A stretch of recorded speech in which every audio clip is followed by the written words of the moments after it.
We're live at Bryant Park. Yeah, guys, we just got out of Happy Death Day to you.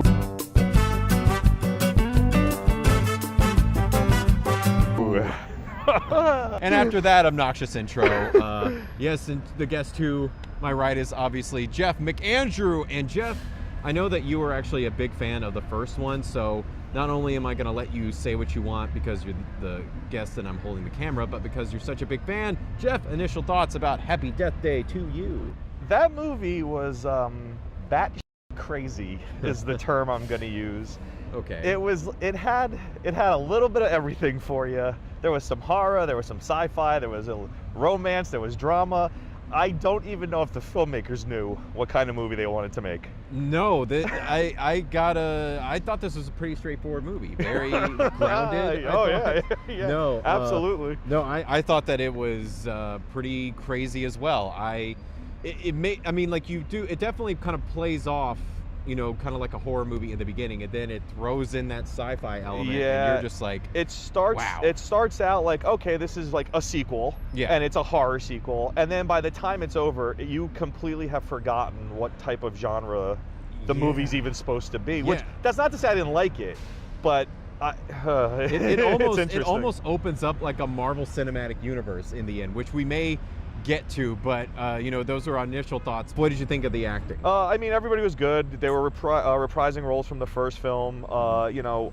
Now that you knew the characters, they didn't have to build the characters. The actress that plays Tree had gone through that progression in the first movie to be like a normal human being and not such an a-hole. So by the time this came around, she was already in that role, and everybody just kind of picked up where they left off. The one of the main characters was a minor character in this. In the first film, is a main character, the Asian roommate. Yeah. So you got to like learn him. He did a really good job. Yeah. The supporting cast was good. I mean, it was serviceable acting. Nobody's winning any Oscars, but they really did. Felt like they just picked up right where they left off. I will say that the principal guy, the teacher guy in the beginning, who's like, shut all of this down. Yeah. He was a little kind of hammy, like community theater-ish in the beginning. Yeah, I think there was a little bit of like intentional like hijinxery going on with him, and it's almost like they told him to overact. So I can't really fault him, because I feel like that was the odd tone they wanted to set for that character. Yeah, true. And the geeky people, I do kind of hate in movies, because I feel like we've moved past it, where like you do have like the stereotypical jocks and stereotypical geeks and the sorority girls, and I felt like there were a few of those characters that really fit the mold. Oh yeah, totally. But I also did like how and I mean, we'll just say it, so it turns out that the science fiction element of it is that it wasn't because the loop was like a Groundhog Day, like become an actual better person or anything. It was because it was like a science experiment gone wrong. Right. She thought she got stuck in the loop in the first film to be a better person, when really it was just like something going on that had nothing to do with her. Yeah. But it actually ended up teaching her a life lesson, even though it wasn't for her. Yeah. So and then they took that and ran with it quite a bit. Yeah. And and then from that, like the script, like it was very witty if you remembered a lot of the things from the first movie. It had a lot of decent humor. Like I think the first movie was a little lacking in humor. This one was a little bit better with humor. But it almost kind of like got lost up its own like butt, so to speak. Like I felt like it almost like every time you thought you were going to get to a resolution, they like threw more kerosene on the fire.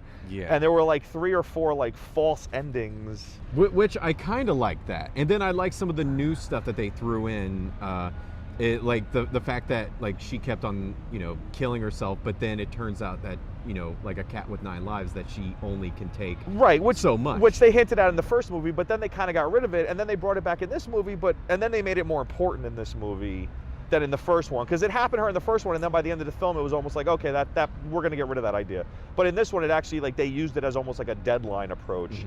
And they made the slasher killer murderer less important. Yeah, so by a mile. Oh, definitely. Like I said, you're going into this thinking that it is going to be a sequel to a horror movie, and it begins like a sequel to a horror movie, but joke's on you. Yeah, the joke's on you. Yeah, they should call this April Fools. No, but Yeah, it turns out that, you know, the science fiction element definitely takes over, and then the horror element comes back. Comes back at the end. At the end, so, you know, it's bookended with a horror movie. Right, and I thought some of the sci-fi stuff, they definitely did the whole they reference Back to the Future, which is always a class move, like when you basically tell the audience, this is what we're doing. And they do the whole where they play with elements in the first movie from the second movie, kind of like Back to the Future, or if you're a horror fan, Insidious 2 went back and explained all this stuff in Insidious 1, that actually kind of made it make more sense, and they did a little bit of that too, which was fun. You know, I don't know if when they went into this, I think they wanted to make an expanded universe concept, highbrow idea, and they went for it. And I don't know if I could be mad at that. I really enjoyed it.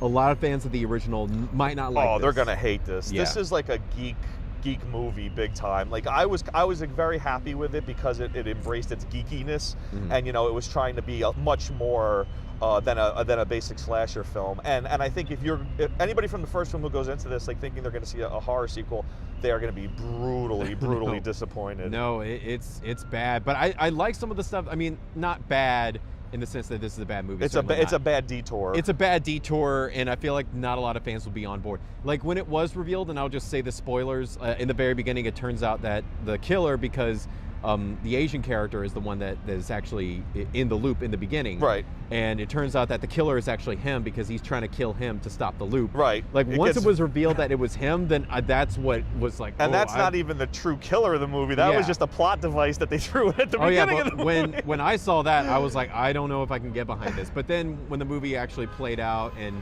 you just kind of, I guess you would just have to hear this movie out to see if you would actually like it. Right. Because I certainly wasn't on board in the beginning, but it definitely won me over. I give them credit. They didn't stack like the pancakes high enough that it started to collapse under its own weight, so to speak. Yeah. Like they got to a point where like, okay, if they go one more thing, I'm going to lose them.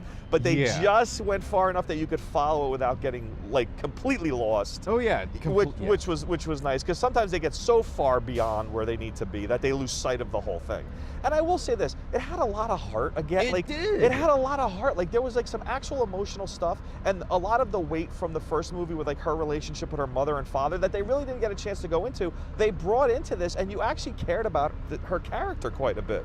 That's what got to me. There were like a few emotional scenes, not just a couple for me, just like a few emotional scenes, especially involving that, where it was, and I was like, man, I can't believe I'm watching like the sequel to a slasher movie. Like, right, and they're making this in like Scream 2. Right, or and they're making me emote. Like, yeah, like it was 5 genres rolled into a ball, thrown against the wall, and the end result was a mess at times, but it worked. Any comments about directing or anything? No, I mean, it was kind of basic. There was one really nice scene with 2 characters and a candle that was like really well constructed. You know, I mean, like he didn't even go for the cheap thrills horror jump stuff, like this stuff, you know, like the dark hallway. Like they got a lot of the kills actually kind of out of the way fast, so you didn't have that whole like, I'm gonna walk around in the dark for 10 minutes. Yeah. You know, the pacing on that stuff was good because they know that's what you would, like, that's boring now. So they didn't do that. Flat shot, nothing great, you know. Even the little bit of special effects work that was in there was perfectly fine because there was barely any. Well, I will say in the beginning when, you know, like I said, when the one character finds out that it's him trying to kill him, the green screen or the blue screen effect where he's like kind of like they're in the same shot, that looked a little choppy, which I'm surprised. That almost looked like Parent Trap, like like almost on purpose in a weird way. But I don't think it was on too much. No, I don't think it was on purpose, but it almost felt like it was on purpose. I mean, hey, let's not give him too. I mean, then again, I want to give him that excuse where it's like, yeah, it was really great where he purposefully did that. I was like, oh yeah, we totally meant to do that. Yeah, there was like a couple of moments where the score really was a little bit too much. In a couple of scenes, but overall I felt like it was a very weirdly rich score because I feel like like there was a lot going on for a basic movie. Oh, that's exactly what I was saying. Like for a movie like this, like usually the score is very basic, but I actually felt like the composer took their time. Yeah, no, with it and I kind agree. of fleshed it out. I agree, and I mean, we did have a couple weird moments. Like there's a scene where the killer's walking through a crowd with a knife, and I know you were like, how does nobody see him? Yeah, how does no one see like a guy? That's in every freaking horror movie. Like I just watched Hellfest, and the guy's walking around an amusement park the whole movie with a knife. So I mean, yeah, but that's never mind. Yeah, but I mean, like, you know, that it's nitpicky stuff. You know, at the end of the day, like, it's a lot of fun.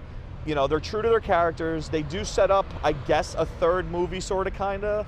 But I would think at this point, like, they would go to outer space because that's like the direction. Yeah, that's like the trajectory that we're going in here. Like we said, if some of you aren't behind them getting out of the horror genre, then you will. Or if you do not like wacky, this. like if you don't like wacky concepts, this is not for you. I say go have fun, but again, you know, if you want horror, maybe go see The Prodigy or something. I don't know what to tell you. That's pretty scary. Yeah, scary for your bank account. Am I right? For your wasting time. your money. Jeff, rating out of 5. I'll give it a 3. You know, I'd love to have given it a 4. I thought it was just not quite amazing, but it made me laugh. It kept me entertained. I'll stay with my 3. I think actually might be a rare occasion where I liked it more than you. Oh, wow. I'm going to give it a 3.5 All right. out of 5. All I actually liked it. Fair enough. All right, guys. Well, anyway, my name is Mercer Morrison. Jeff McAndrew. And guys, don't forget to subscribe to the YouTube page and like the Facebook page. And if you've seen this movie or you haven't yet, comments down below of what you thought of the movie. But anyway, guys, thank you very much for watching. Adios.